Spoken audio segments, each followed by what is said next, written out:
Почитувани, кој профитира кога граѓаните губат? Кај кого ќе завршат 9 милиона евра профит? Ова е прашањето кое го поставуваат граѓаните во однос на зголемувањето на акцизата на нафтените продукти. Владата удри по народот со зголемувањето на акцизата.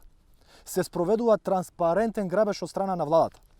Република Македонија има потреба од 5 милиони литри екстра лесно гориво, а увезува 55 милиони литри. Оваа разлика од 50 милиона литри е во вредност од 9 милиони евра. Затоа се поставува прашањето каде завршуваат останатите 50 милиони литри гориво и во кој джеб завршуваат 9 милиона евра. Власта, наместо во интерес на граѓаните, работи во интерес на мала група олигарси блиска до СДСМ. Ова што го прави владата на СДСМ го нема никаде во светот.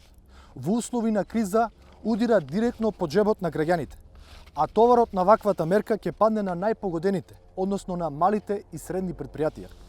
Токму поради оваа причина, ВМРО ДПМН го поддржува протестот на превозниците против покачувањето на акцизата.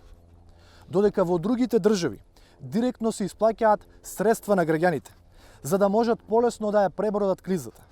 Кај нас владата на СДСМ зема од граѓаните, за да ја пополни буџетската дупка, која е директен резултат на нивната неспособност и криминалите во последните 3 години.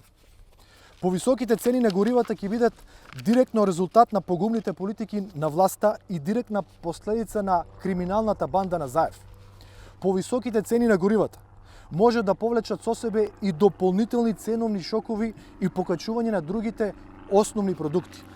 Заев и Спасовски имаат пари за СЈО, за партиски вработувања, а немаат за капитални инвестиции.